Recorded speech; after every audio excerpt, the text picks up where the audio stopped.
We are getting a better idea of what issues will be dealt with in Olympia this year. The legislature just had its first cutoff deadline of the session. King 5's Drew Mickelson has a look at what is still alive and what's dead. Drew. Hi, Christine. Yeah, we're getting a better sense of how this session may work out, but there's still a couple of months of debate and drama left here at the Capitol. But dozens of bills did die on Friday afternoon, including one that would have created a commission on boys and men. Backers of the bill say our boys are struggling more in school than girls, and they're more likely to be involved in violence as teens and adults than women. They're less likely to have health insurance as adults, even though they end up in more dangerous jobs. So legislators and activists were hoping to get a commission, just like the LGBTQ Commission or the Women's Commission, to come up with solutions for a particular segment of the population.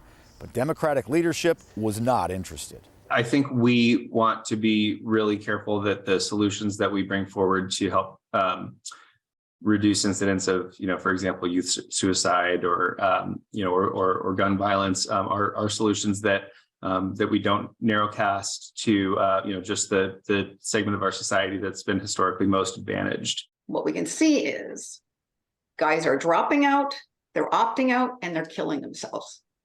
So if they're doing so well, why is all of that happening? We were expecting a bill that's named after Oakley Carlson to die on Friday, but it still has a chance of passing late next week, although the sponsor's not too optimistic. This is a bill about Oakley Carlson. She's the Grays Harbor girl who was last seen 2 years ago when she was 5. She had been in foster care but disappeared after the state returned her to her birth parents. Those birth parents have faced drug and child endangerment charges and have not cooperated with police regarding Oakley's disappearance.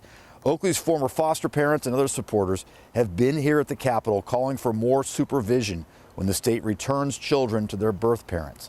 The foster mother testified on that bill Friday morning. After Oakley was returned to her bios to what would be a literal hell on earth for her, I called twice with concerns of abuse.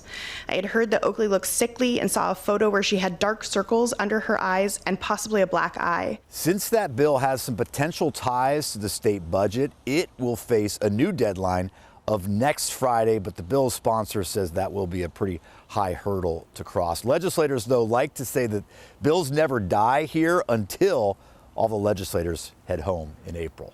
Christine? So, Drew, because of that cutoff deadline, we do have a better idea of how some of the bigger topics will be dealt with.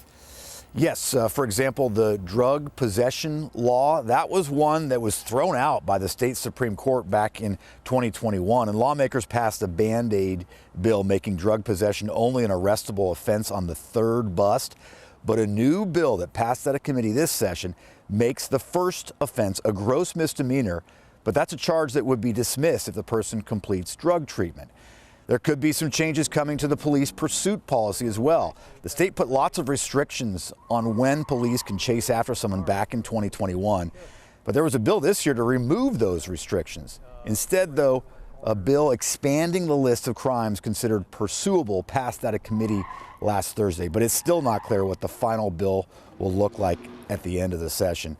The governor's bill calling for all gun buyers to get permits and take training classes has passed out of committee, and he's optimistic he'll be able to sign that one into law. I'm particularly interested in that one because it has been shown to be so effective. Who can argue against having some modest degree of safety training before you get a gun?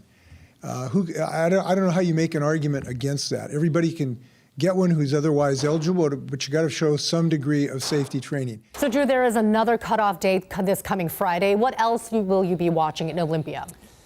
Yeah, we'll see which bills end up dying. That to-do list will get shorter and shorter by the time we get to Friday for sure. One bill that I know will follow, which will interest a lot of folks, is a bill that is kind of a long-term move to slowly transition the state away from the gas tax and switch over to a system that would charge drivers for every mile they drive. That's a controversial one. Even the governor doesn't seem to support it, but that is one that will have a hearing on Tuesday.